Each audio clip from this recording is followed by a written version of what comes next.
I push and I shove and I pull and I pounded with all my strength, but the door and windows didn't budge. A day passed and then another. With no food or water, I started fearing death was upon me. I had no idea how miserable it was to go so long without water. My throat was dry and cracked, and it felt like it was on fire, making breathing difficult. 2 days. 48 long hours. I felt like I was going to lose my mind. After just 2 days, my skin stretched tight across my bones, looking hard and dry in the soft candlelight. Water. I need water. Someone please give me water. Why? Why won't anyone bring me any? Why? My family had abandoned me, and were leaving me to die in this room. When I realized that, I broke into uncontrollable shaking. The helplessness threatened to suffocate me. Fear of death turned to panic, which only scrambled my already confused mind further. I grabbed a chair, swinging it at the window, at the door.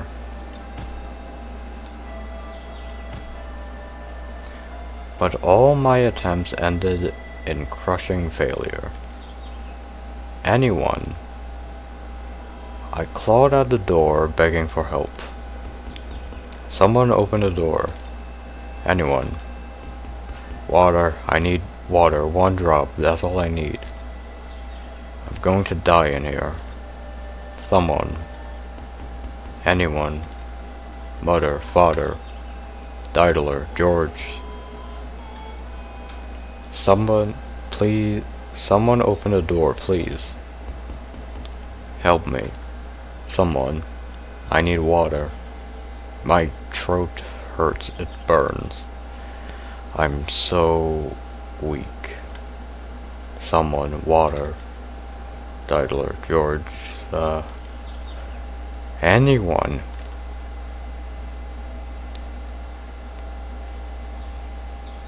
But not a single soul came to the door. With no food or water, the 3rd day came and went, and then the 4th. By that point I was expectedly devoid of any sense of dignity, and I sat there covered in all manner of human filth. As my body quickly wasted away. Still, I clung to the vain hope that someone would open the door. It was all I had. Occasionally I would hear footsteps. Whenever I did, I mustered up what meager strength I had left to bang on the door. Whoever's there, please, open the door. I'm begging you, someone. But my pleas fell on deaf ears. Though they didn't respond to me, I could hear the Abigails muttering to one another in the corridor. Did you hear that? Yes, I did. I wonder what's gotten into Lady Michelle. They say she was cursed. Maybe she sold her soul to the devil. How dreadful. We should stay away from that door. If we don't want to be cursed too. I am not cursed. I did not sell my soul to the devil. I'm kind of scared. I might have to find work somewhere else, really. I gotta make sure we stay away from that door. Why? do you think I'm cursed? I never did anything wrong. Lady Michelle has lost her mind. She's deranged. I'm scared even thinking about her. I am not deranged. My mind is perfectly fine. She's right crazy. She's right mad. No, I am not. I am perfectly normal. Teeheehee. Ah. Someone please get me out of here. This is where Daedalus and George come in. The 5th and then the 6th day passed. And by that point, I was hovering on death's brink. I lacked even the willpower to hold myself up against the door. So I simply lay on the cold floor, waiting for the end. I felt no sorrow, no anger, no despair, nothing. I had been sucked completely dry. I couldn't even compose a coherent thought. Which is why, when the door I had so yearned to open actually did,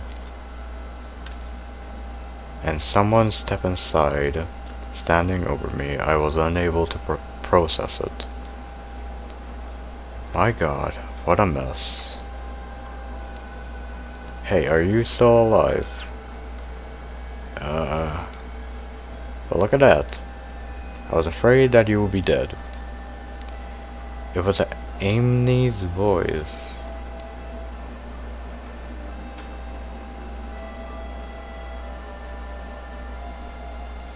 That looked creepy for some reason. I'm sorry, really.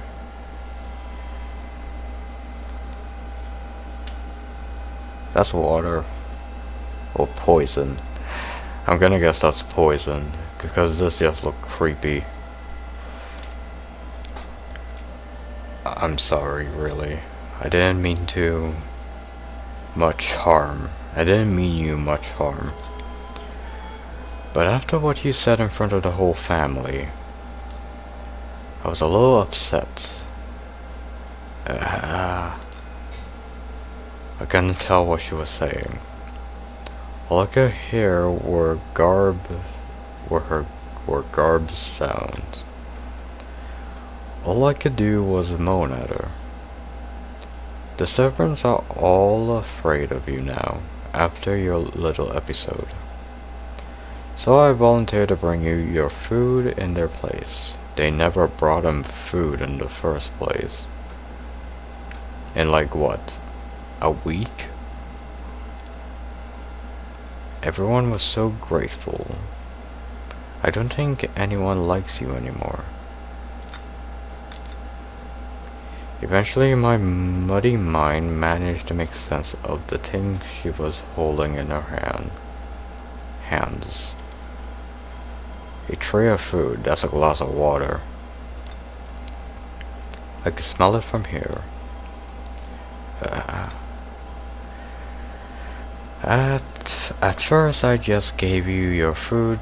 I just gave your food to a stray cat. I wish you could have seen it devouring every last bit. Water. What I didn't know though was that people can die in just a few days without water. I never intended to kill you. I just didn't know. So I'm really sorry about that. Water. But you're alive. For someone so physically weak, you sure are tedious. Is that nice? You have one thing you can be proud of. Water. What was that? Water? You wanted water? Hold on, I got some right here. She picked up a goblet with her delicate fingers. My hands swiped weakly at the air trying to grab it. A grin spread across her lips, and then she let go. Go on, drink. You better hurry or the rug will absorb it all. You bitch. You wanted water, didn't you? Then drink. In that moment, I could hear the sound of the last of my dignity crumbling away. Driven solely by my survival instincts, I bent down towards the rug, pressing my lips against the spreading puddle. Haha, you really did, you son of a bitch. This is too good, Michelle. You look like a cat. No, cats are much more graceful. I can't stop laughing. The daughter of a prestigious family like the Bolganers, sucking water out of the carpet. I wish I had a painter here to capture this image on a canvas. So you know, I accept that I made a mistake, Michelle. I promise to bring you your food from now on. I take very good care of you. This is gonna be fun. Listening to her childish, yet deeply malicious laughter, I understood I was her plaything now.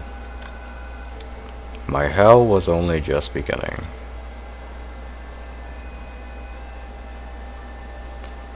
Having gotten food and water, my body recovered somewhat.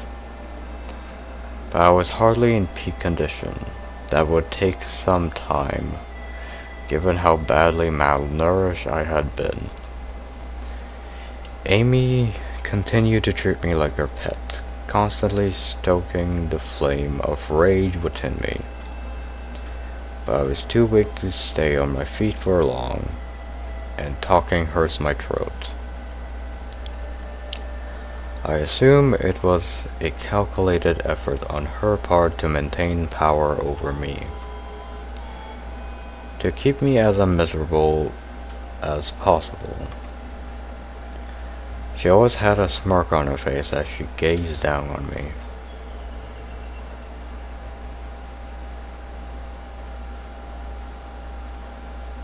Come on, open up. Today I'm going to feed you myself. What's the matter? I can't put anything in your mouth with your mouth closed. Or do you want to starve to death? Amy, why are you doing this? Why? Because it's fun. Why else? Oh god, that's gonna piss her off. You married into this family, you sick wench. What gives you the idea that you can treat me? Are you saying that because I married in, I am of lesser stature than you? That's true, I am.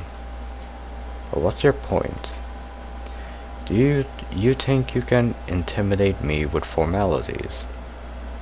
Amy, I would rather you not speak my name, if you wouldn't mind. That doesn't excuse your treatment of me. Someone, Daedalus or George, will make you pay for this. You don't have a single friend here, Michelle. No one to take your side. And no one to say a thing about me playing with you.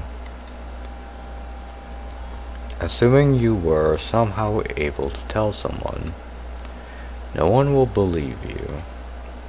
That's a lie. Do you have any idea what people say about you? They say that you've gone mad. that you sold your soul to the devil. Do you honestly believe anyone will trust you? I'm not mad. I don't know, you look pretty mad to me. Gah. Fine, then I'll run away. I'll escape from the estate and from you. You think you could survive out in the world with that body? A stray cat could live more than you.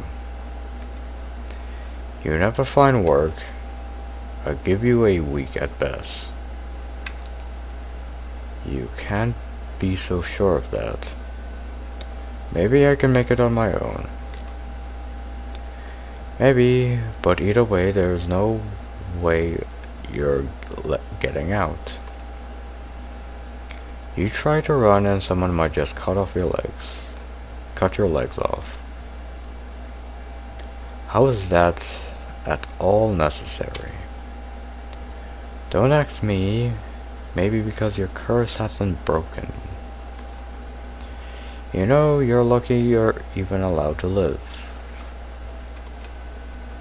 And you should be grateful to me for volunteering to take care of you. Nobody else wanted to have anything to do with it.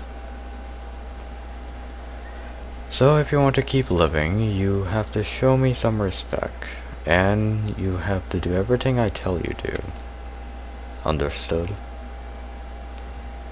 So this is the real you. You are just pretending to be respectable.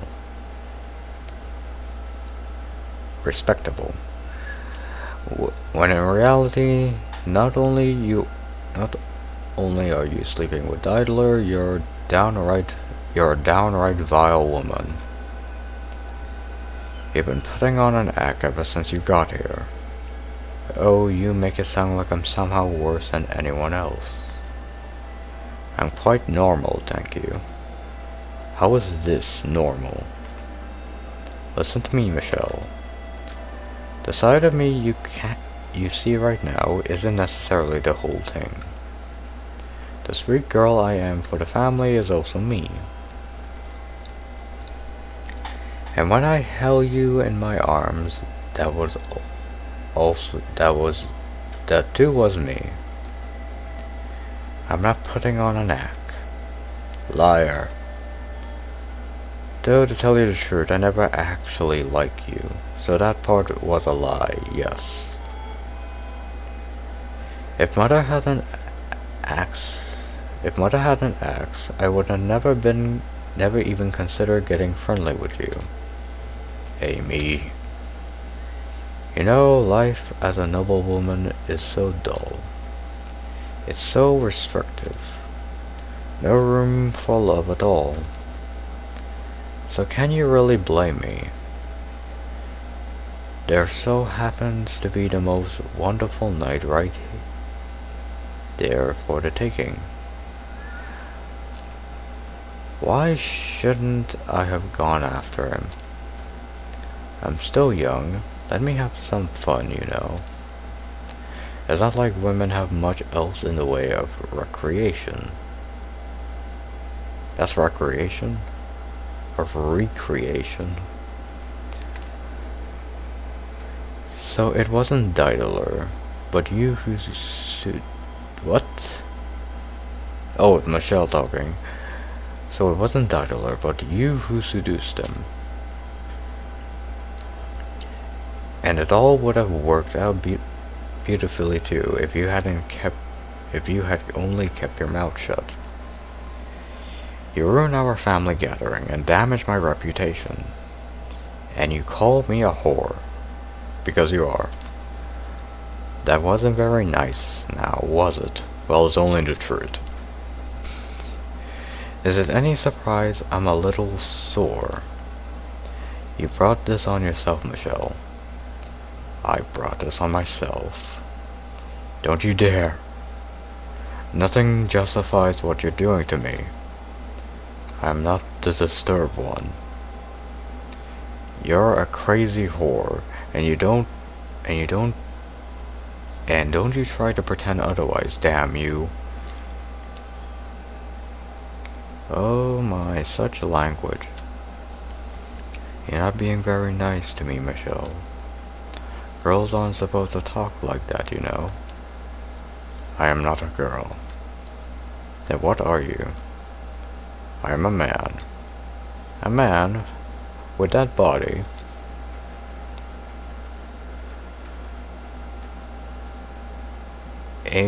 Emily quietly rose. Nah. Grabbed me by my hair and shoved me to the floor. Let go of me. You call yourself a man. You can't even get out of a girl's grip. Yeah. I'm not all that strong either. In fact, I'll say I'm rather weak. Just a small, powerless girl. If you were a man, you would have no problem breaking free, malnourished or otherwise. That's not true, but okay. But you can't. You get. She's traced the lines of my embraced ribs with her nails traveling slowly down my chest. But even ignoring that, you're missing the most important part. Stop. Get off of me. I tried to shove her aside with all my strength I could squeeze out of my arms. But as Amy had said, I couldn't even overpower a girl. All I could do was lie there beneath her and beg. Get off me. Groaning in anger and frustration. Her fingers came to a stop just above my navel. She looked up at me with a sweet smile, then pulled her hand away. And just as a wave of relief spread through me, she shoved me back, jumped up. What? And slammed her foot between my legs. I struck as the pain jolted up my spine. Amy looked down at me as I screamed. A smirk spread across her face. Oh my, does that hurt? There's a surprise. Even without your boy parts, it still hurts. Stop, please. And she didn't stop at stepping on me. I'm begging you, stop, please. She dug her toes into my flesh. What are you exactly, Michelle? Remember the feel of it. You don't have a proper girl part either. You don't quite have proper girl part either.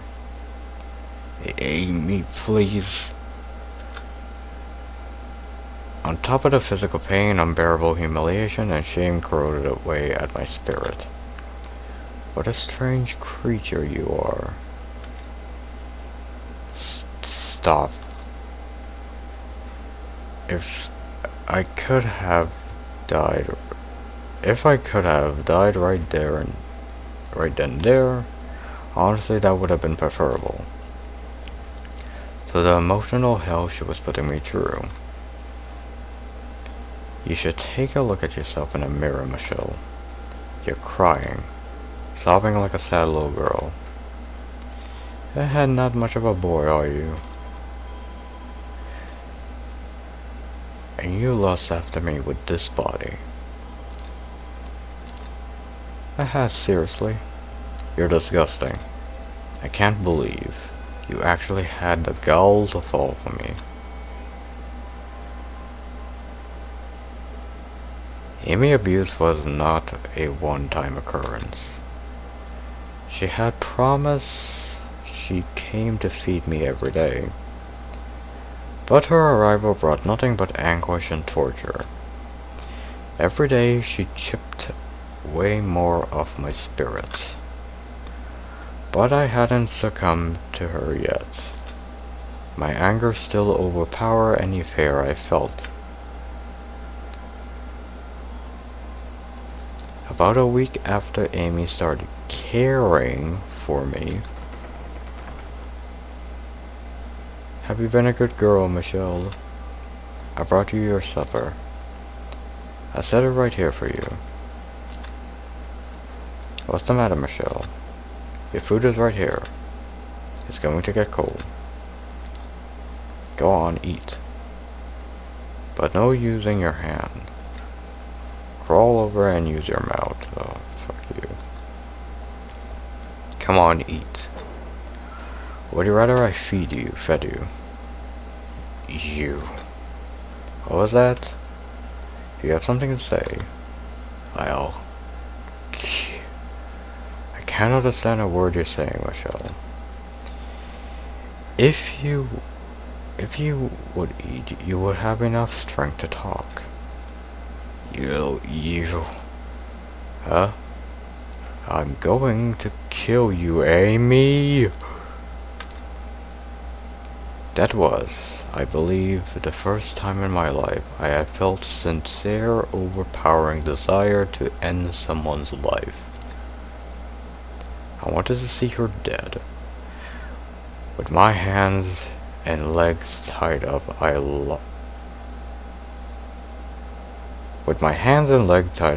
lurched for her, like the dog she wanted me to be. I chomped down on her wrist. Ah, good. The taste of someone else's blood was far more unpleasant than I had expected. I felt like I was going to vomit. Blech.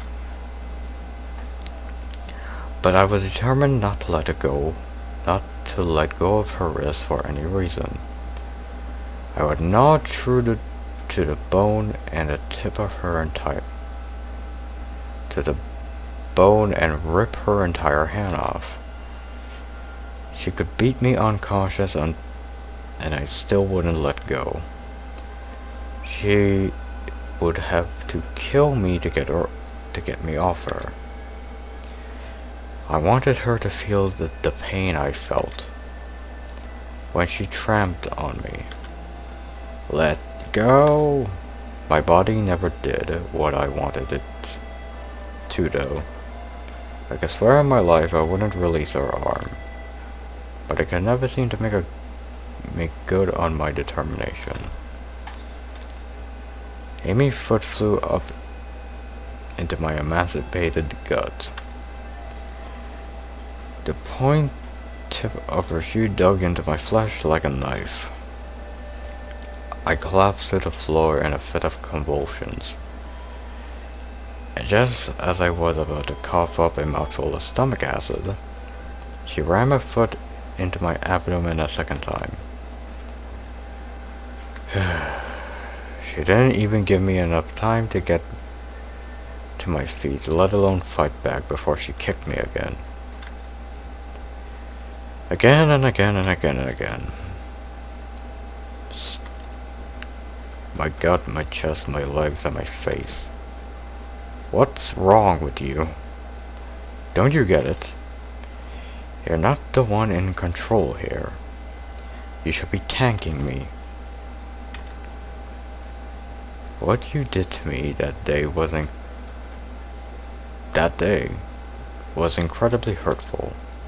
Yet, here I am bringing you your food. Can you not see just how kind-hearted I am? As if. So why would you go and bite me? What would possess you to do such a thing? You tortured the poor man, you dumbass. Gasping for breath, my conscience is slipping away from me. I caught a glimpse of Amy's eyes as she swung her leg back for another kick. And when it did, a single word arose to my mind. Demon. Isn't that something? You can't even stand up to a girl. I'm not that strong. I am weak and frail. This is the first time I've ever kicked someone. I have absolute control over you, Michelle. You understand that now, right? You learned your lesson, didn't you? Not an ounce of strength remained within me. My tongue and cheek were torn up, and my mouth tasted of blood.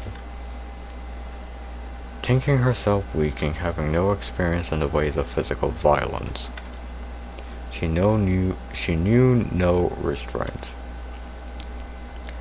The ignorant can be so much more brutal and viciously relentless than the seasoned.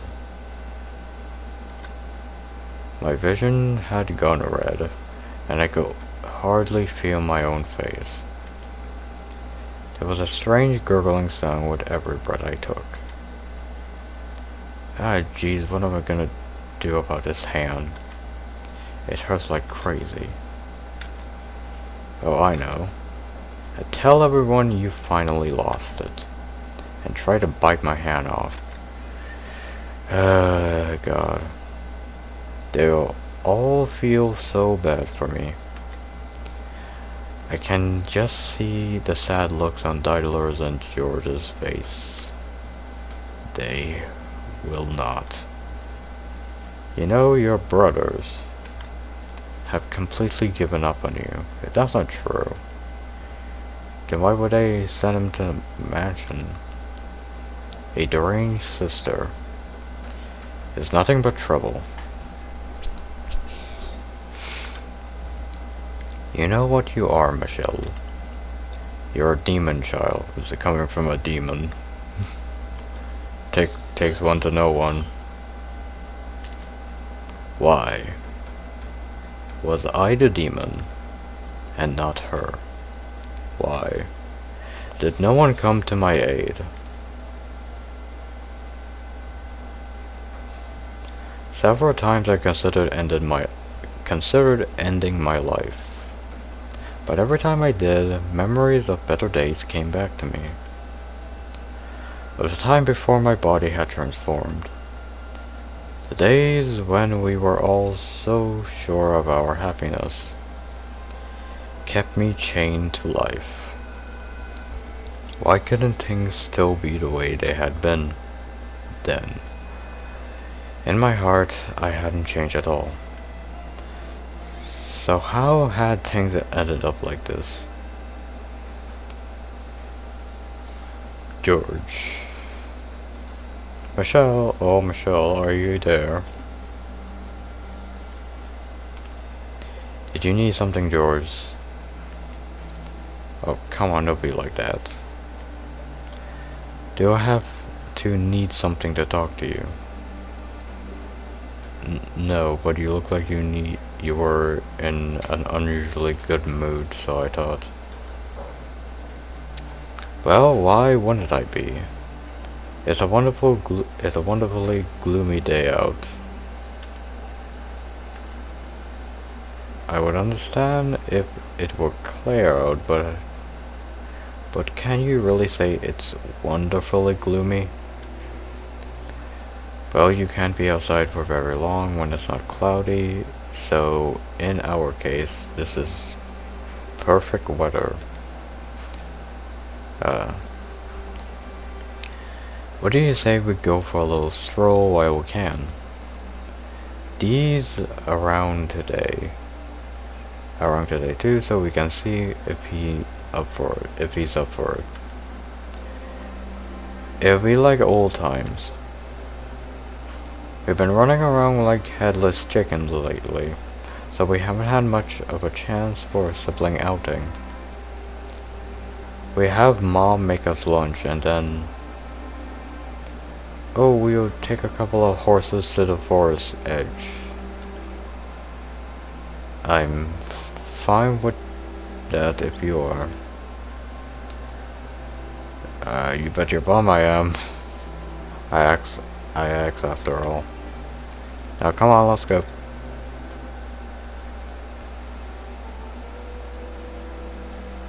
Daedalur. An outing, you say? Yep. Hop on a couple of horses and head for the forest. We haven't done this in a while, so I figured why not. Let's see, well, if Michelle is coming, I see no reason to say no. Let's set up right away. Whoa, whoa, slow down there. Are you saying you wouldn't go if it was just me? Is Michelle or nothing? Of course. Why on earth would I want to go horse riding alone with you? I would rather drown myself. Yaps, what? Lee Yaps? Didler. Could I perhaps make a small request? Go on, let's hear it. Do you mind if I hold the horse reins? Oh, that's all? By all means.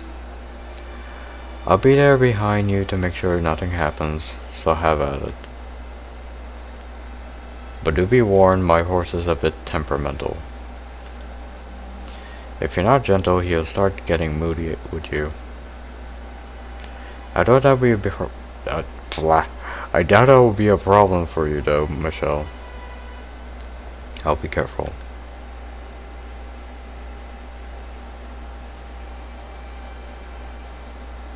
Hey, whoa, slow down, guys. Look at that, Michelle. George is still fumbling around all the way back there. Are we going Are we going a bit too fast? No, you're fine. That you were able to get past that so quickly.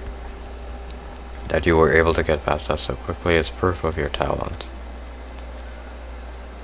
Finally caught up. This isn't a race, you know. Why can't we enjoy the scenery, indulge in some nice patios? Patos. A warrior and his horse need not of patos. What's patos? Is that right, Michelle? It certainly is, Miss Daedalus. Come on, you guys, be nice. This was my idea. You actually taken after old D, haven't you, Michelle? I for one would rather see you admiring flowers, or dancing with butterflies, or gazing out at a beautiful sunset, or enjoying poetry. More pathos, my dear sister, and less barbarism.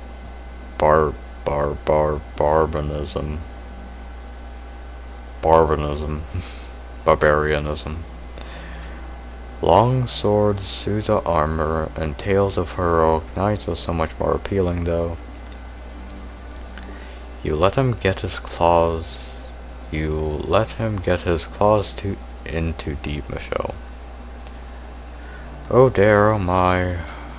I'm going to have two meat-headed siblings before I know it.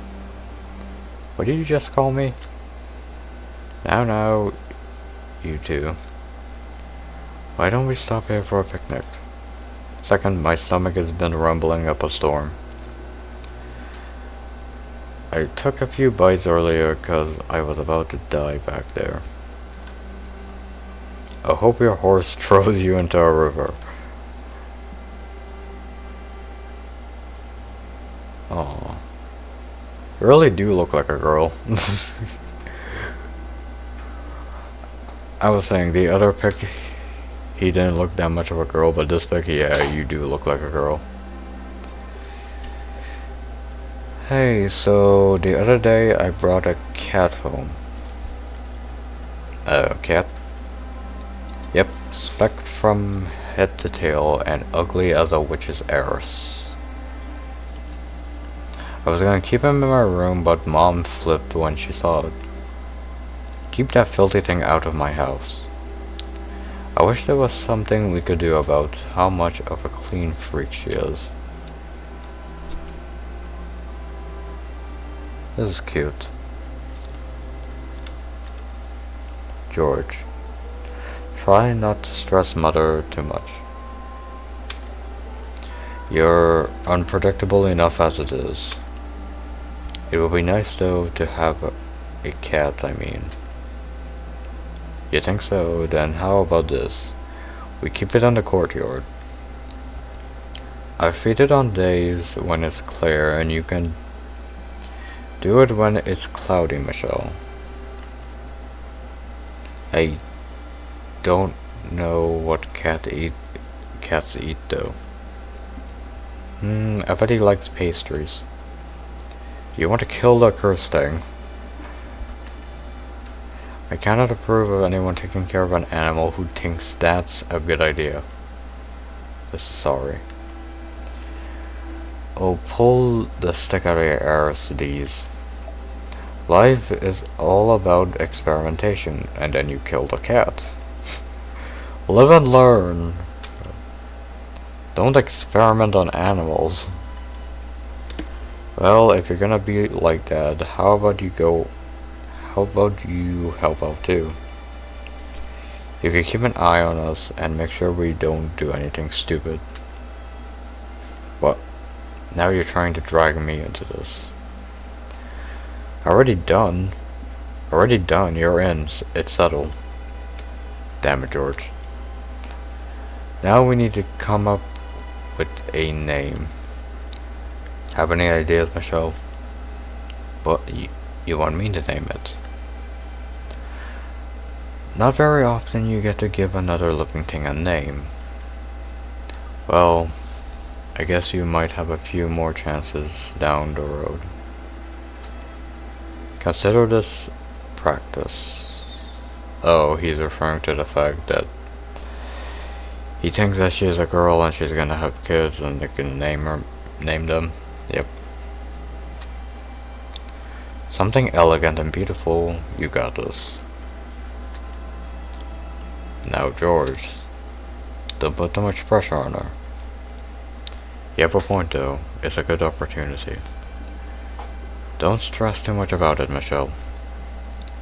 Just choose something you like.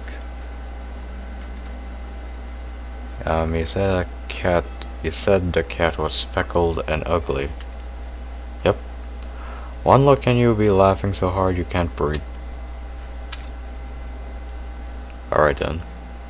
Ugly speckles. Nice.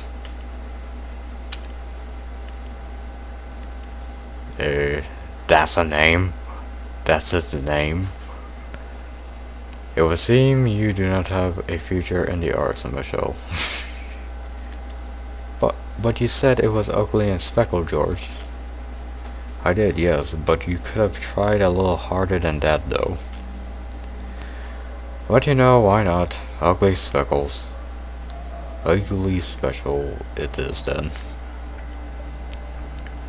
It's actually kind of charming when you say it out loud. Psh, ugly speckles. It's not that funny. Yeah, it's quite something indeed. The more I think about it, the more I... Not you too, Didler. Should we bring ugly speckles on our next outing? Sitting together beneath the clouds having lunch. That we should. When Michelle got a little bigger, let's do this again. The three of us and our ugly speckled cat. You said it, we're all good friends here after all. I've never been your friend though. God, you must always be such a jerk. Yeah.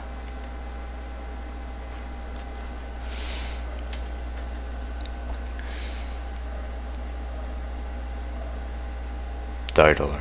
George. Was Amy telling the truth? Do you really think I'm nothing but trouble?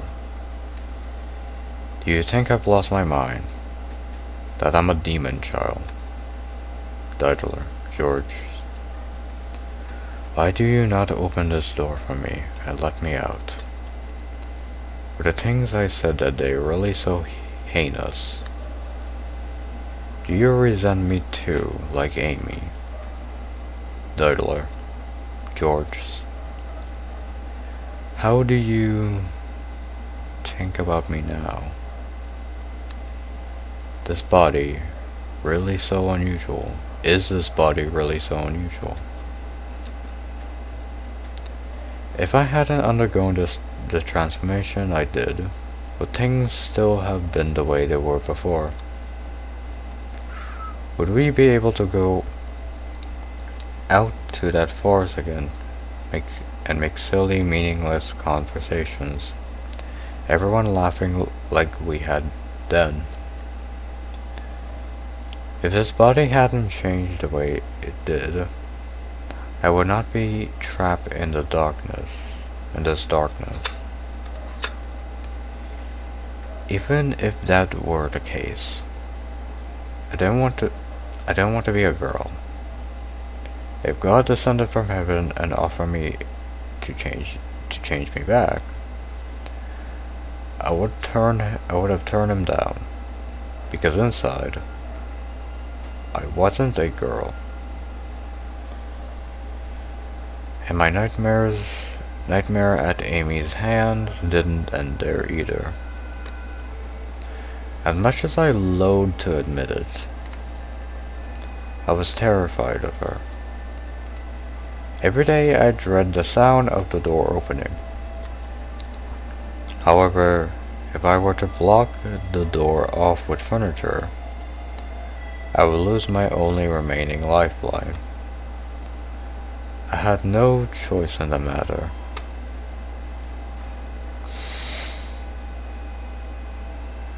It's time for supper, Michelle.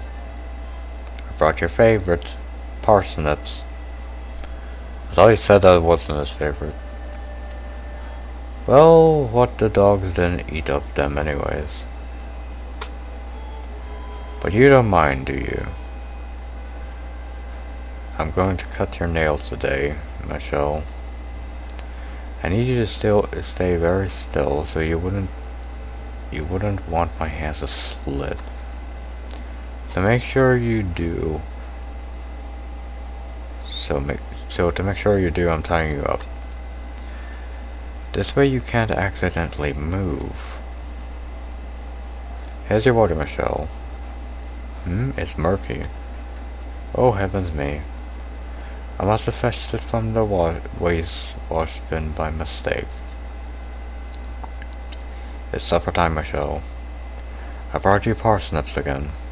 Don't worry, the dogs didn't have any of these. They didn't seem to be interested in eating them raw. What? You don't want any? Then what am I gonna do with these? You know, Michelle, you're such a disgrace.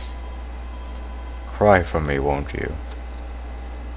Beg for mercy. Look at you, all that pride. Gone out the window. It's hilarious, I tell you.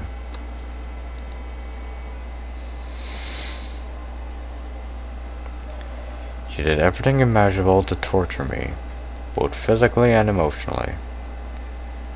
To be honest, it was rather impressive, in a sick way, how she was able to come up with so many different ways to torment me. And she knew precisely what caused me the most pain. My body, and the discrepancy between what I was and what I felt I was. She delighted in telling me I wasn't a male, and sometimes in showing me, but I don't think I need to describe the things she did to me in any more detail. I could think of only one way to keep myself from breaking down. I completely stopped talking, stopped struggling. Then one day, after about 6 months or so, she said with a disinterested sigh, I am done. And that was the last of it. By swallowing up my pride and not resisting, I was able to escape from her grip. When she was gone, the servants took over attending to me again. I was still in prison, but now there was serenity in my solitude. I didn't speak with anyone. I didn't make eye contact. I didn't do anything. I just lived. But even though I had peace, I still feared Amy having a change of heart. I tremble at the possibility that one day it might be her that opened that door. But above all, I despise the fact that I live in such a fair of a girl. An overwhelming self-loathing threat to crush me. An overwhelming self-loathing threatened to crush me. I had recurring nightmares about the things Amy had done to me. The wounds she gave me did not heal. They only grew worse, eating away at me day after day. I was beginning to lose confidence in my own sanity, in the silent darkness, where there was no sense of time. The line between dream and reality blurred. I often found myself screaming, crying into the empty air. I clawed at my skin, pulled out my hair, paced back and forth across the room, pound at the door yelling for help. Scream some more. It was the very image of pitiful, absolute wretchedness. Every time I did, I'm sure there was someone on the other side of the door whispering about how poor Michelle had lost her mind. Eventually, I gave up entirely.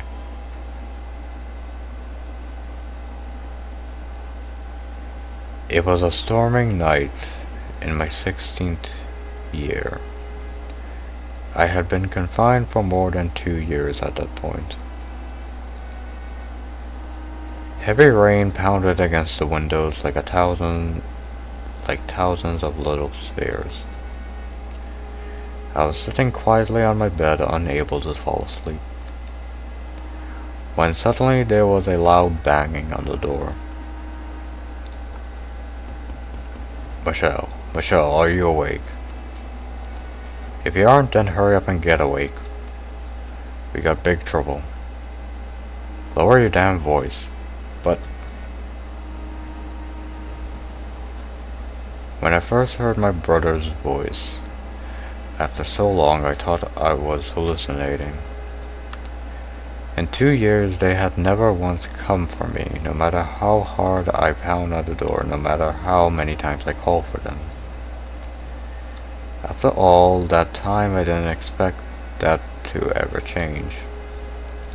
I had given up, assumed they had long since cast me aside. Unable to bring myself to say anything, simply stared at the door. When there was another bam bam, the sound was half consumed by the crackling of thunder. It gave an indescribably eerie quality. Please say something, Michelle. Seriously, there's no time. You can hear us in there, can't you? You're there, behind this door, aren't you? Come on, just one word, Michelle. Is it really you, Diddler, George? For a moment they seemed to be at a loss for words. Probably because they almost didn't recognize my voice. But it was only a heartbeat, and then Diddler spoke. There's a carriage waiting outside. I'm going to unlock the door so you can leave in it. Why? Because Dad's talking crazy. He's saying that the Bogler family has no need for a demon child. That you're a mark of shame in our name. So he's going to have you executed. George, father, wants me dead. It felt like the floor had fallen out from under me. Executed. Demon child. Mark of shame. So he was saying. I didn't even deserve to live anymore. It's planned for tomorrow morning. We only just found out ourselves, which is why. You prefer a way for me to escape. But why? Why do you even need to ask? Because we're family. Something terrible has gotten into Father. I clenched my teeth, fighting back a bitter, angry sigh. But I couldn't keep all those emotions bottled up for so long. A maelstrom of feelings I thought I had lost in my 2 years of imprisonment swirled up inside me, spelling from my lips. Why? Why are you doing this now? If you really felt that way, then why didn't you come for me sooner? Why didn't you come sooner? 2 years I spent locked in this room. Do you have any idea how I felt in that time? Any idea how hard I had to fight to endure? How many times I cried for your help? How hard I pounded on the door begging to be set free?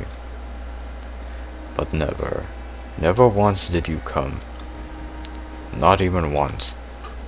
Michelle. I scare you, don't I? You think I've gone insane, that I lost my mind, that I sold my soul to the devil, don't you? No, Michelle, we don't. Then why? Why didn't you come and set me free? Michelle, no, we don't think you've lost your mind at all. So you didn't want to see me then?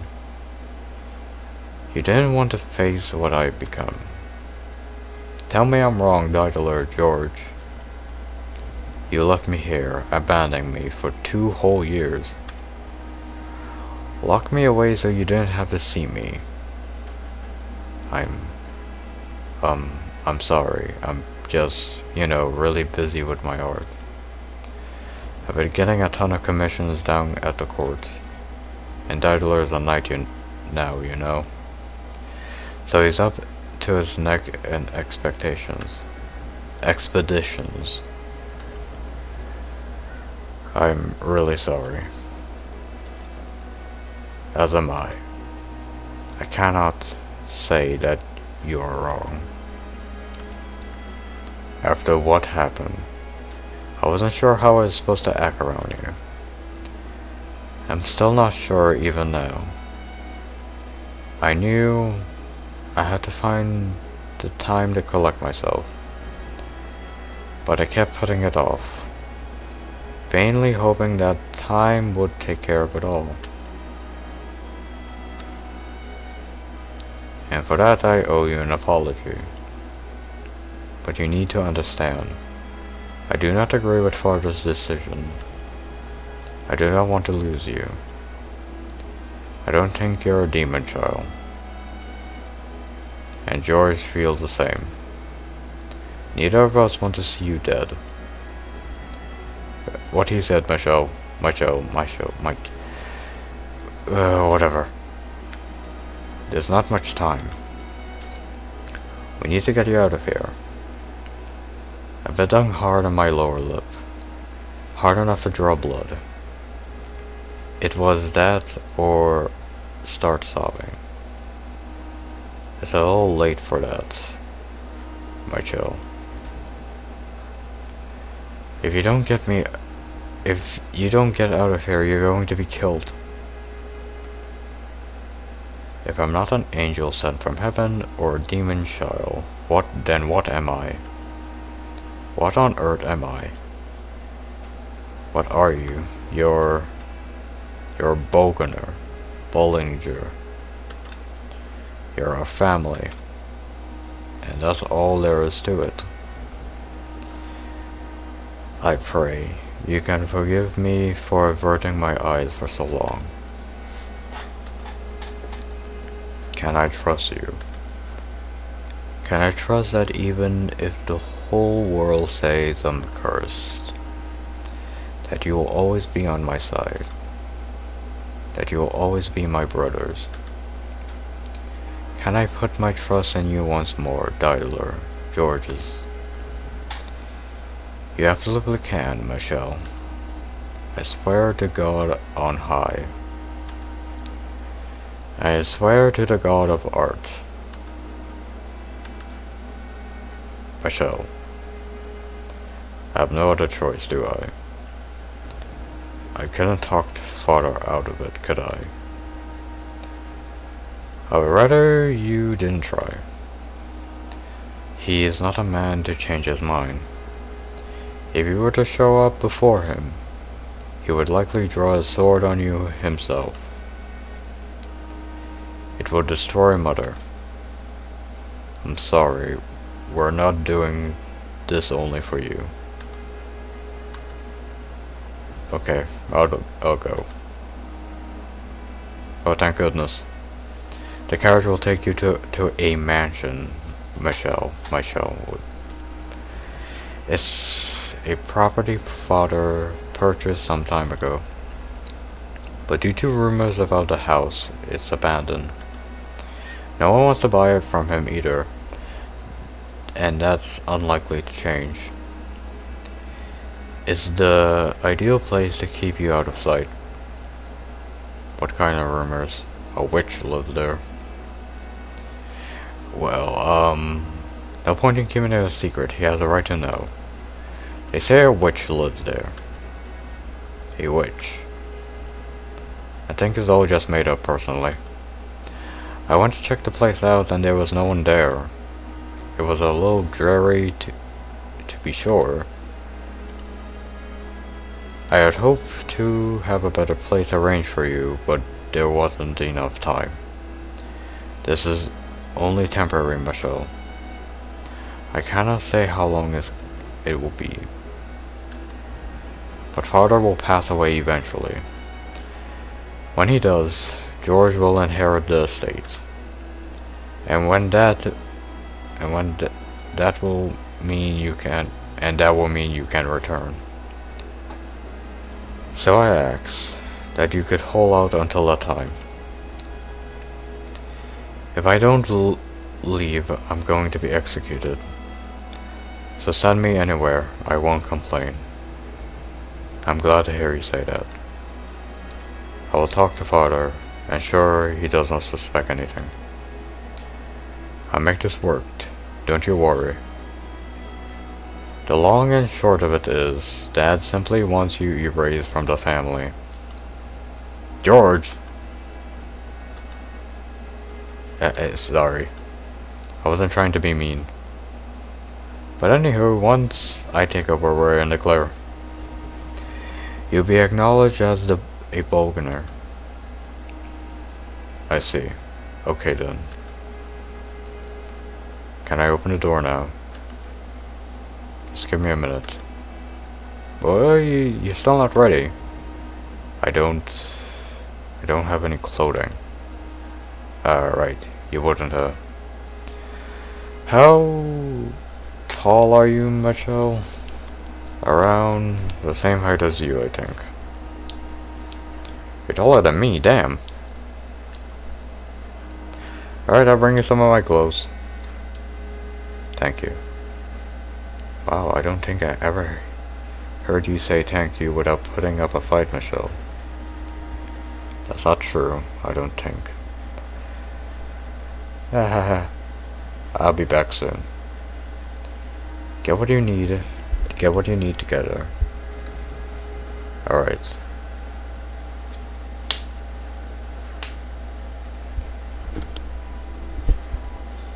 Sitting in the carriage, waiting outside, listening to the pitter-patter of rain, I gazed out at my two brothers.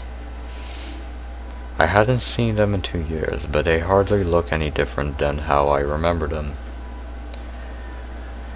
I was the only one who had changed, and dramatically at that. Looking at them, I couldn't help but remember the old days.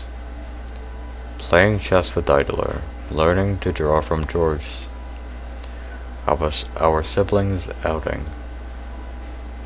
However, the ominous sound of thunder crashing in the distance drowned out those memories. The mansion is several days travel from here. Hopefully the carriage isn't too uncomfortable. I will send a package with any supplies you need once a month. Food, clothing, and something to pass the time. If there's anything you want, Michelle, just tell me. Now, or you can have a servant pass a message on to me. I can't think of... Actually, wait. I can think of one thing. I would like a chess set. Alright, I have one made. I'd rather have yours, Diddler. Would that be possible? Are you sure you want that beaten old thing? Yes, I want that one. Alright then, I'll include it in the first delivery. I sent you something to do, Michelle. Anything you want, just tell me. In that case, I would like some art tools. I'm nowhere near as much of an artist as you are, George, so they don't have to be anything special. Gotcha. So some canvas, how about some charcoal? And when you're back, I want to see what you've made with it, okay? Okay. I know this is already hard enough on you, Michelle, but I need to ask you to do something for me. Avoid making contact with anyone who doesn't already know about you. So, I can't talk to anyone but the servants. But simply yes. Tomorrow the world will consider you dead. So we cannot have people finding out you are actually alive. Especially father. Please do this for me. I've been doing that for 2 years already. I've long since lost interest in interacting with anybody. So you don't need to ask me to keep it to myself. Right. Does anyone else knows I'm alive? Yes, Mother knows. In fact, this was her idea. It was. She loves you, Michelle. She really does, as a woman. I'm just, having a little trouble facing the truth.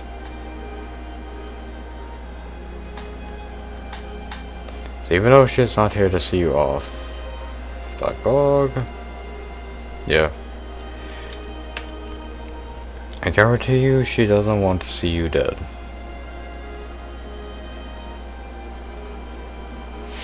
She wants to have you in her life again.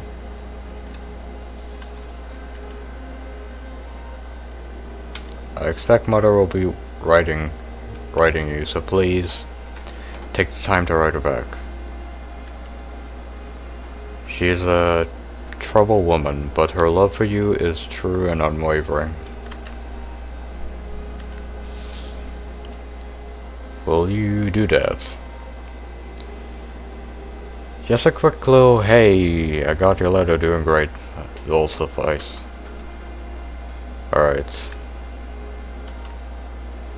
Just so you know, it kills me indeed that we can't stand up to Dad. But as long as he lives, his word is God in this house. Yes, I understand that, yes. Well, you never know. He could be gone quicker than you expected. A week from now, bam, he's dead. As de-social life. There's not an ounce of respect in your body. Well, give me a break, I'm upset. He's gone way too far. And once he drag his heirs off to the great beyond, anything goes. Surprise, Michelle was alive. Yeah, I suppose. Until then, we'll take care of things here. Tomorrow's gonna be the performance of our life. Crying like a couple of big old babies and laughing our tail off inside. You forgive me if I have trouble trusting that loose tongue of yours. Psh, I'm not stupid, I know this is important. Not even Amy suspect a thing. Amy. Yeah, none of even she can know. It's gonna crush her, I'm sure. But the less people who knows, the better. When George says her name, my whole body went shamefully cold. It's been a year and a half since the hell she put me through. But every last detail of it remained carved into my mind and body. But there was no way she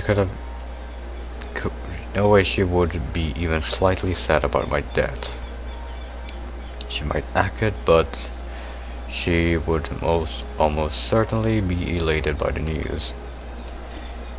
It seemed George had still yet to see what lay beneath that woman's mask. I know you two are close. Huh? You were worried about how this might affect her. What? She cared for you about 6 months, didn't she? When you wouldn't let the servants in. What? From what I hear, you got real close to dying in there. You wouldn't even eat unless she was there. Who the hell told you that? What? Is that not what happened? Did something happen between you two, Michelle? Amy. Amy didn't do a damn... Never mind. I can't tell them. I can't put what I went through into words. It will only worsen my shame. Especially not in front of my brothers. George, how are things between you and Amy? You still letting what happens 2 years ago get to you? Well, I mean, at the time things were a total disaster. I'm all excited about getting myself a pretty little wife, only to find out she's rocking the boat with someone else. I cried for weeks. Yeah, I'm sorry. Deep down though, she ain't actually a bad girl. You don't know the half of it, dude. She's young, and kids make mistakes. After it all came out, she turned over a new leaf, as if she started doting on me something serious, and well, it's hard not to let one little mistake like that go when she's trying so hard to make up with me. The age excuse doesn't work for Dido. For about a year, things were really rough between us. I didn't even want to look at him. But at the end of the day, we're family. We can't get past anything. Besides, because you let the cat out of the bag, that gave me something to dote hole over deep. All things considered, I'm not complaining. So, would you say you're happy then, George? Sure. Sure would, yep. I believe it or not, I've kinda head over heels for her. It's hard not to like a girl like Amy.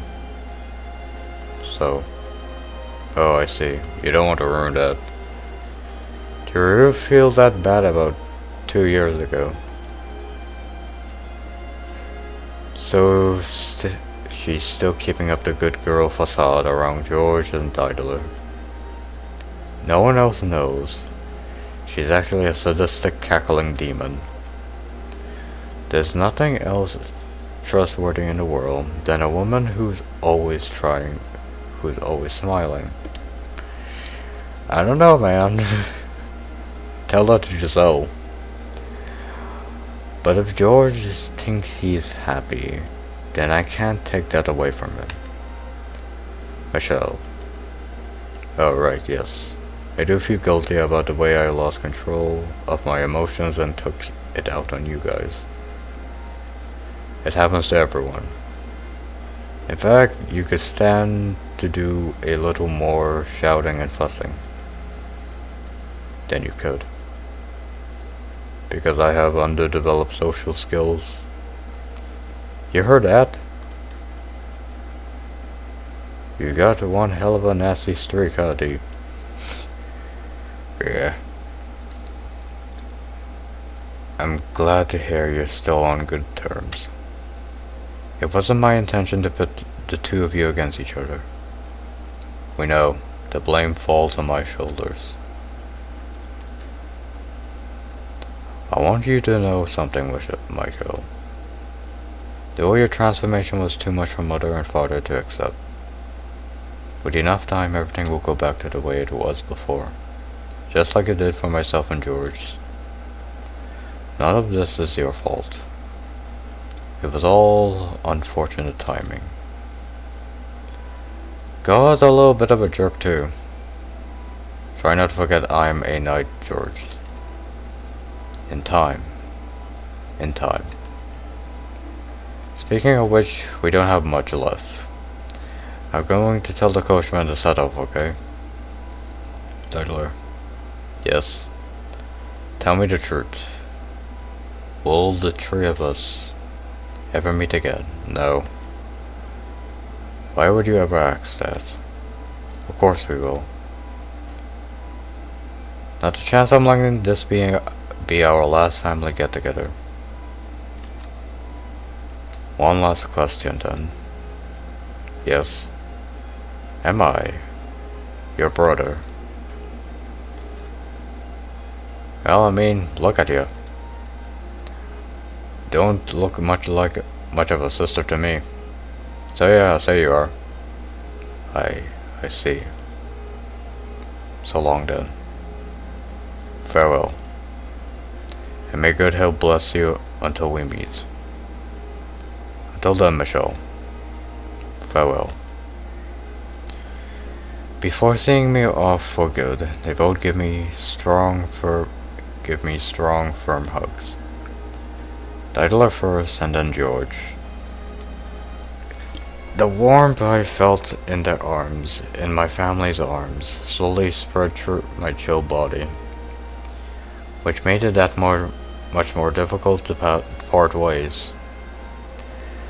The wheels of the carriage rattle against the wet stone-paved road. I stuck my head out the window watching as they slunk into the distance, standing there in the rain until they were completely out of view. A tightness filled my breast. Every glimmer of hope I had for my new life was matched by an equal degree of darkness and uncertainty. Would I ever make it back home? And if I did, would people still call me a demon child? Having to write Mother was another uncomfortable weight on my soul. The thought of having to play a girl for her made me sick. George had acted like it would be nothing, but it wasn't that easy. It was more than mere pretend. Diddler had said, with time things would change. But how could he be certain that those changes would be for the better? The wooden wheels turned, carrying me away to that cursed mansion. Oh, we're finally gonna get to see when he meet.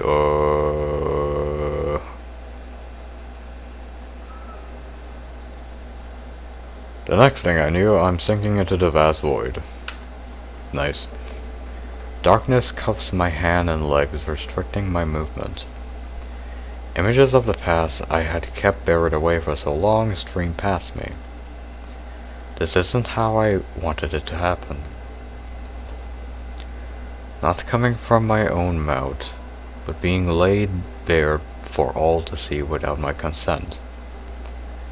That wasn't how I wanted her to find out about my secret, about my shameful history. The Witch Morgana. I warned you, my dear. I told you you didn't want to reclaim your old self. If you had simply let it be, you wouldn't be here now, forced to relive it all. Now do you understand? The tale I spun behind the fort door was as much for you as it was for her. There, you were a young man with a sad fate. But you met a wonderful woman and fell in love with her. Then she died in the arms of tragedy. The sequence of events is not far from the truth, but I was able to turn it into something enchanting and beautiful. I got rid of all the nasty details. Your ugliness, your body's trouble, all of that. Doesn't it seem a bit unfair, Michelle? You tore down the walls around Giselle's heart around her past. But you wanted to keep your own nice and safe hidden away. She has every right to be upset. You were afraid she wouldn't accept you, were you not? And that's precisely what happened. Did she really not reject Michelle? But can you honestly blame her? This is an illusion. The truth you've kept hidden away is not something most would be able to accept. The prince who came riding in to save her, silence, wasn't actually a man. Please, enough. I've seen enough. Let it stay buried, please. Just stop this. I don't want to see it. I don't want anything to do with it. What a sad little creature you are, my dear. Not a woman in this world would have any interest in you now. You've surrounded yourself with layer upon layer of walls, covered yourself with this patchwork barely held together, quilt of mass, and it's the only thing keeping you together. You're the frailest one of all, the weakest. And it's about time you accepted that and stopped trying to fight it. I am not weak. Oh, is that so? Let's proceed with the tale then, shall we? Face the one you hate the most in the world. Yourself. Your weakness. Your ugliness. Face it and despair.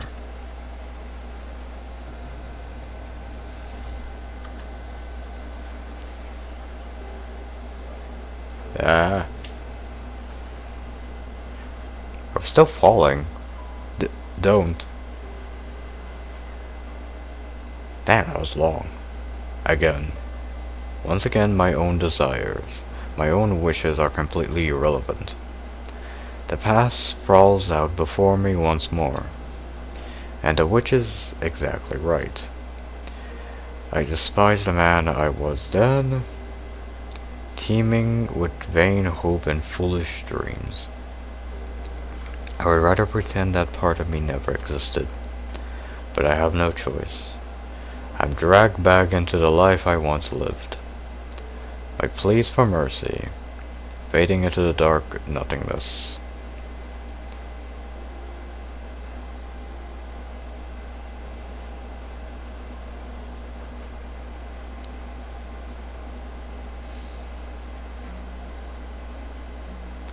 I couldn't remember how long it had been since the capital had disappeared into the distance, but I've been on the road for some time now. We long since left the paved road behind. The carriage rocked back and forth as it proceeded down the rough dirt path. For hours I stared through the window as unfamiliar scenery flowed past. Eventually, a fog settled over the area, making it difficult to discern night from day. We made our way through the dark, dense woods, and beyond them, like the world fading into view after a dream, a mansion appeared before us. As always used to describe the mansion. All the windows were either shuttered or boarded, encasing the house in darkness.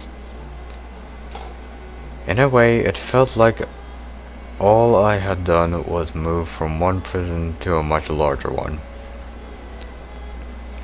Briefly, I thought they had possibly been sealed to keep anyone from seeing me inside.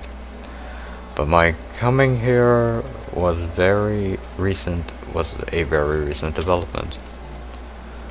More likely then, the house had been in this condition when it was initially purchased. Quite the piece of property my father had found himself with. I wondered if he had been swindled by its previous owner. It was a gloomy, uninviting place, but it didn't appear to be in disrepair. The coachman left my luggage outside the door, gave me an empty farewell, and then went on his way. I was entirely alone. I spent some time just staring out at the forest, but naturally there was nothing of interest to be found there. So I quietly turned around and opened the door to the mansion.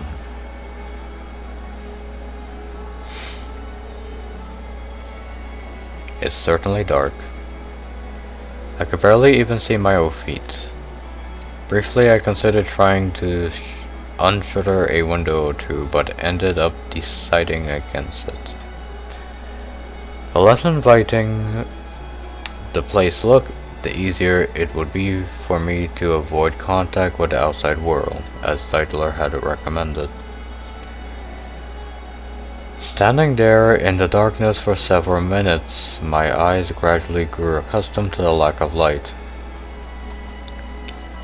While it was hardly ideal, it was sufficient to take a look around the house.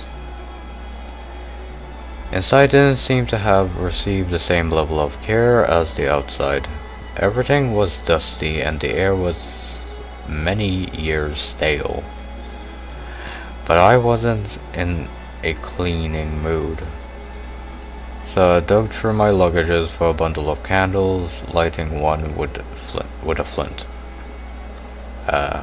Stained glass window.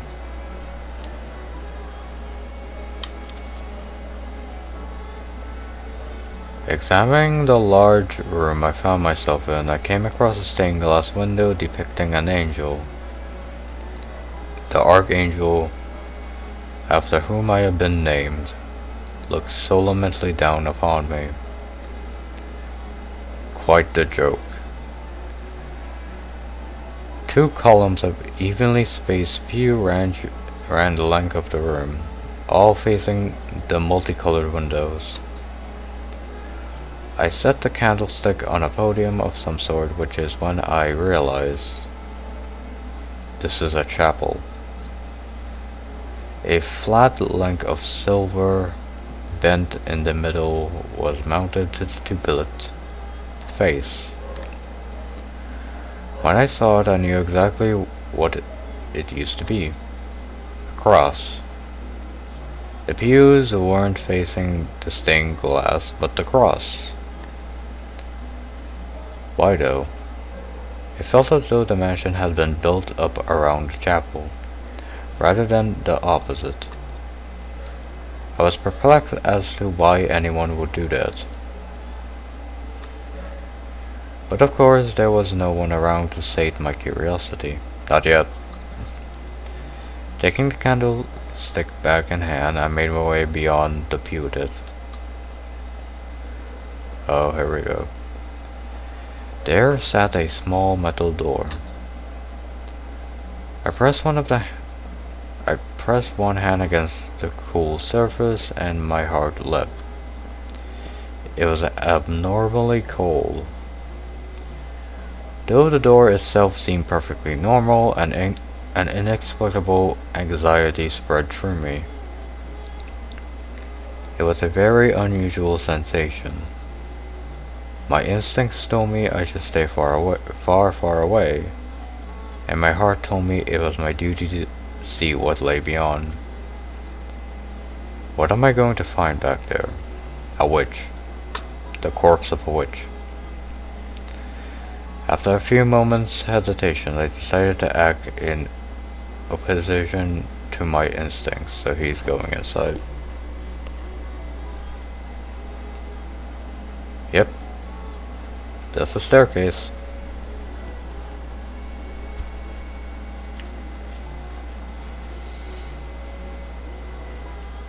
I was looking at a long spiral staircase.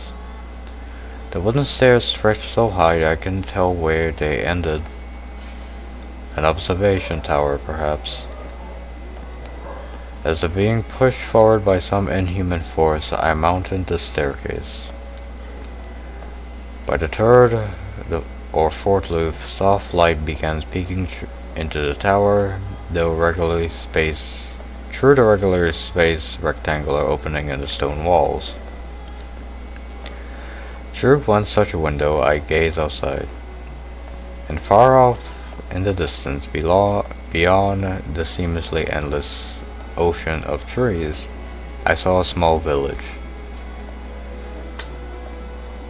Nowhere I'm ever going to go. So many stairs. It had been quite some time since I had exerted myself this much. I hardly had any opportunity locked away in my chambers. With every step I took, I could hear my joints creaking and my muscles screaming. I was long since out of breath, and only staying upright with the help of the wall. This is pitiful, damn it. But turning back never occurred to me. I had to keep climbing. I had to make it to the top.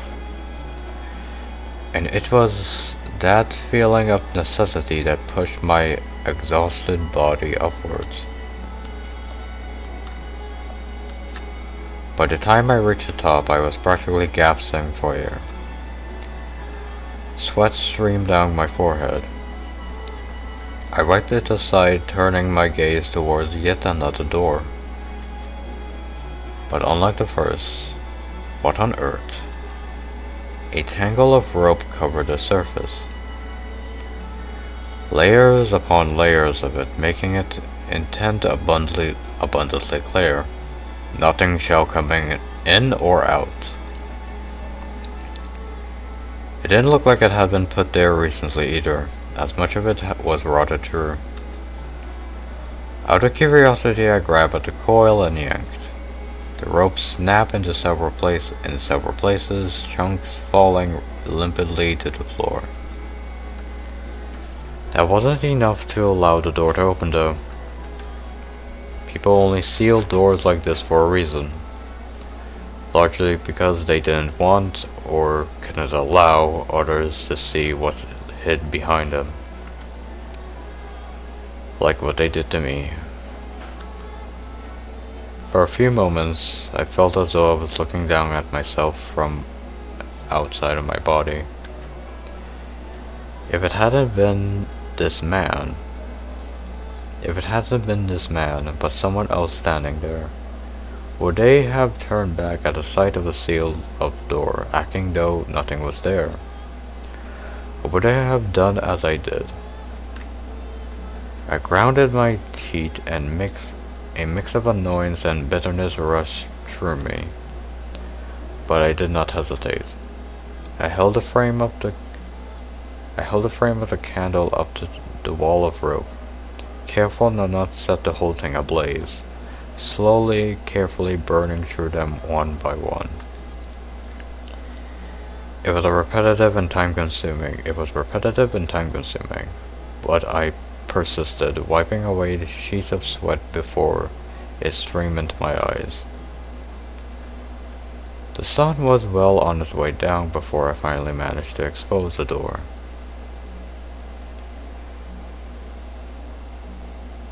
I took a deep breath, looked up at it, and gulped. There was something indescribably chilling about the door, and then I pushed it open.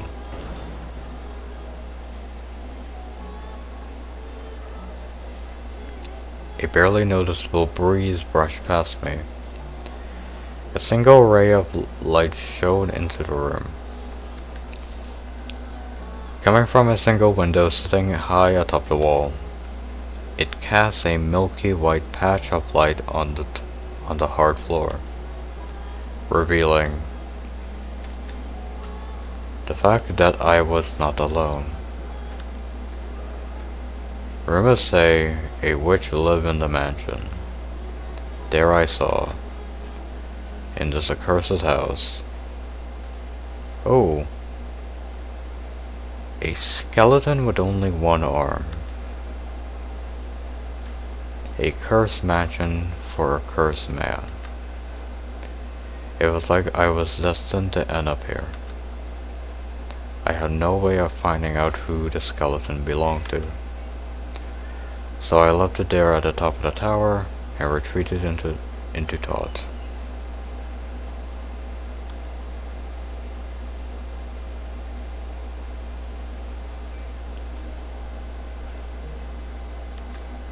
I wondered to myself, how had the one-armed person died? How they had felt locked in that room, staring up at that sole window so far out of reach. About the only thing they would have seen was the sky and an occasional bird. Had they yearned for more light, or had they come to despise the tiny patch of it that trickled into the room? Had there been some sort of wicked criminal imprisoned for wrongdoing? Not all prisoners are necessarily bad people. Having been branded with a non-existent curse, I couldn't help but think that perhaps something familiar had happened to whoever they were. Vainly reaching out for the sun, constantly praying for the rescue that would never come. What had gone through their mind as they withered away? Would anyone ever come for me? Would my brothers keep their word? Or would I, years from now, end up another pile of dry bones somewhere in this house? Unwanted and alone, robbed of all hope, with no one but the darkness to talk to as it sunk its teeth deeper and deeper into me. That corpse could be me in the future. Diddler, George, did you really send me here to keep me hidden? Or is this to be my grave? Can I put my faith in you? Can I trust you when you say I'll be able to return? That everyone will happily accept me? That we will all be together again? No. That we will play chess, that we will draw pictures, that nobody will be left out. All I really want was for people to accept me for who I was. To accept that I was a man, no, that I had grown to resemble a man. That I had the heart of a man. I didn't need anything else. I didn't want to cause anyone anguish. I didn't want to hate anyone. I simply wished to be who I was, who I wanted to be. And didn't want to be treated like I was strange or different, that I was strange or different. If that was asking too much, then at the very least, I wanted to have one person in my life who truly understood me. Diddler, George, I pray that you can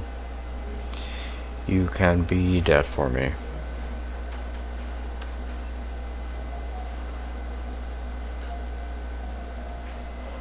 Lurking quietly in the mansion's all-encompassing darkness, I waited and hoped that the day might arrive, that I could come out of hiding.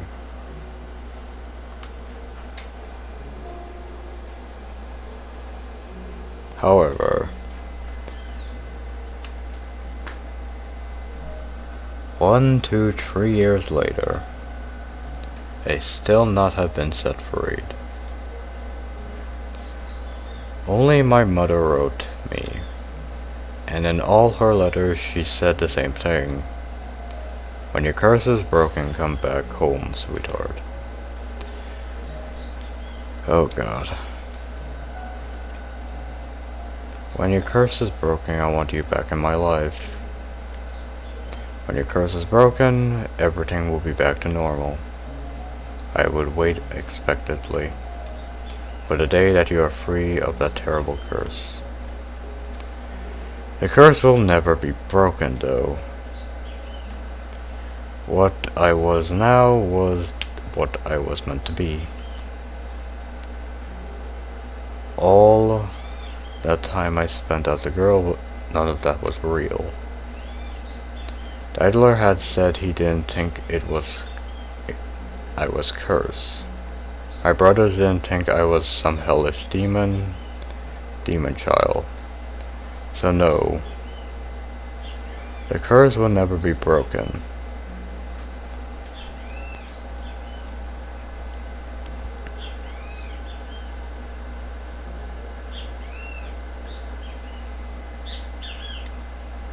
Because there was no curse to break. I wasn't cursed at all. There was no damn curse. But the flow of time eroded away at me, slowly killing any confidence I once had, sucking me dry of all trust for others and myself. With enough time, I started questioning my own belief about what I was starting to think that perhaps, that perhaps I was cursed.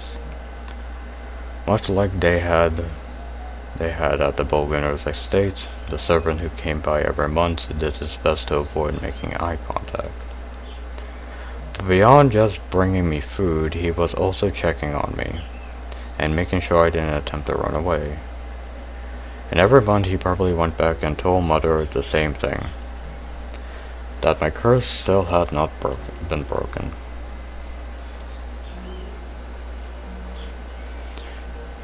Do you have the answers I seek, O Father in heaven? If you do, I ask of you to guide me. Please tell me what I am, if I truly am cursed. And perhaps you could tell me how much my soul weighs too. Probably not very much.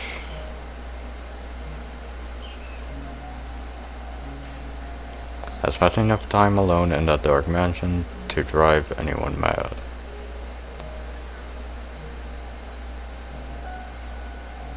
The more time passed, the more I grew to question myself, my worth as a human being. And whenever the self-doubt and loathing became too much to take, I trickled up to the top of the observation tower to see the light.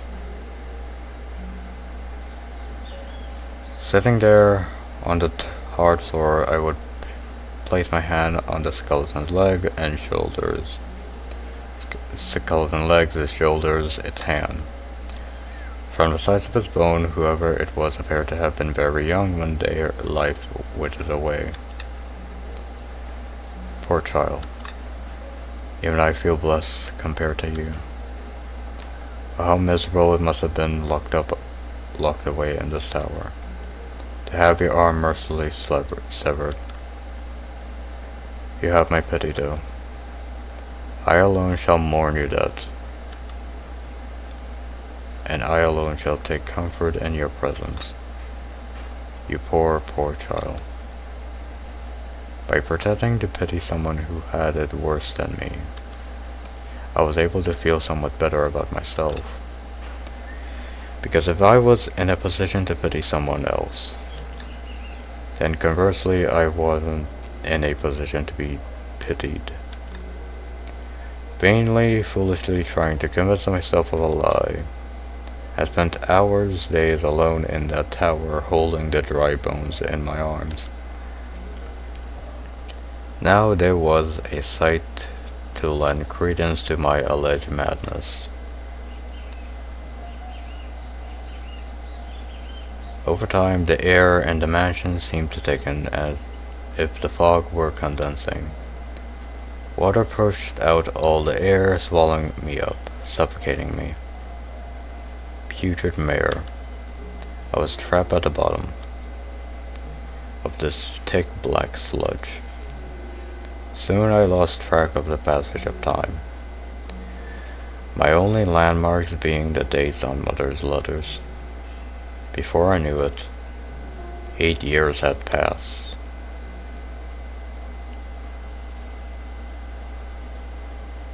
What the hell is this? I hadn't heard my own voice in so long I had almost forgotten what it sounded like. There was a delivery that day, but it wasn't the usual package. The servant was instead carrying a large rectangular object draped in cloth. Shoving that into my hands, he said the regular supplies will be here in a couple of days, and then ran off. Presumably he was afraid to spend any more time than necessary with a cursed man, but I didn't bother to say anything about it. I knew it was a waste of breath, and I was not inclined to hold it against him if he didn't want to look me in the eyes to exchange words. All I could reasonably do was sit back and bear it. As long as I kept my mouth shut, the man could do his job in peace. By the candlelight, I began unwrapping the package the servant had delivered. From within, a sheet of parchment fell to the floor. Inside the package was a painting. Just looking at it, I could tell what it was, aside from the fact that it was a portrait of a woman. Those brushstrokes, though. I knew those brushstrokes, though. They were very distinctly George's. The woman depicted had white hair. White hair. There was a flash. A fresh jolt of pain that has nearly faded away. The half a dozen needles piercing my chest. So much blood had spilled from those gouges that I had long since lost any sensation of pain. But now it was back.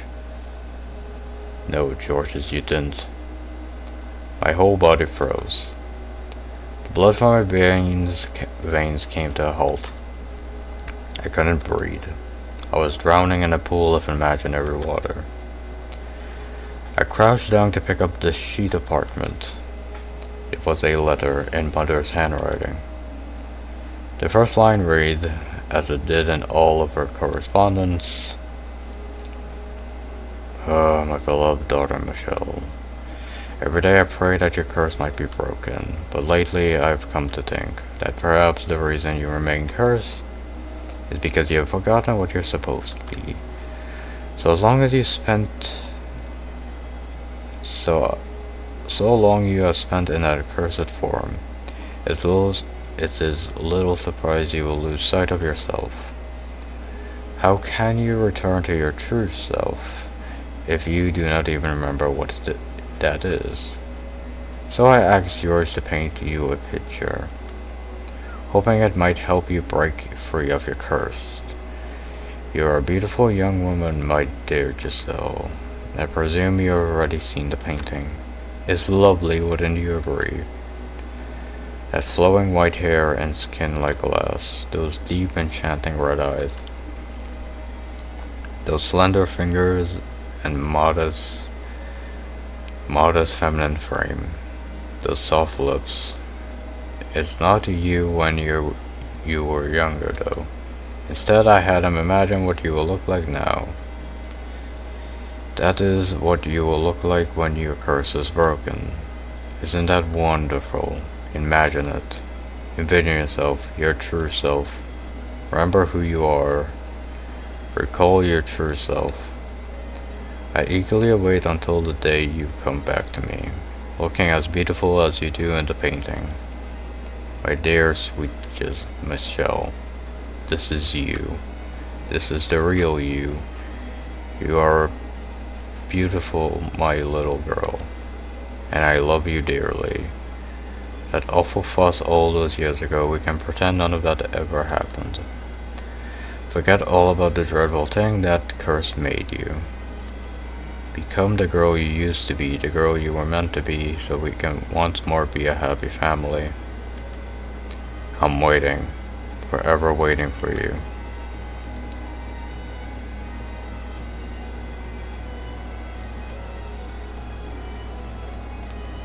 Oh god.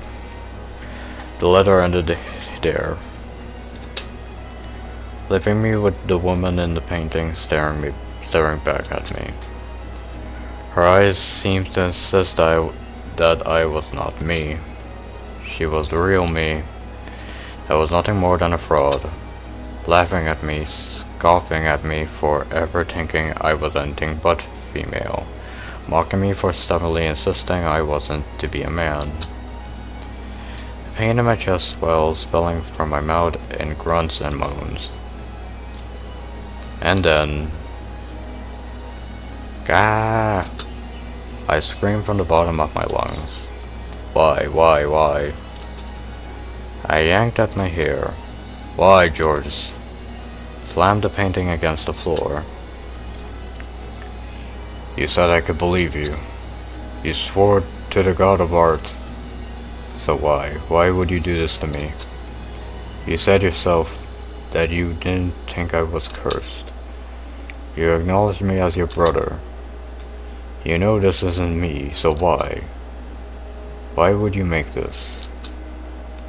I've been waiting for so long. Put my trust in you and Deidler. I trusted you. I believe you will always support me. Was that all a lie? Deep down you really think I'm cursed, just like Mother. And that's why you haven't written to me. Why you haven't answered any of my letters. Where did my fate get me? Why did you even help me escape? Was it all for show? Was my execution just a lie, an excuse for you to send me somewhere far away? Well, was it? Tell me, George. Tell me the truth. What about you, Deidler? Where do you stand? No, this isn't real. My voice was getting hoarse. I didn't have a string to hold it in, and everything came spilling out at me, squeezed out by the phantom water.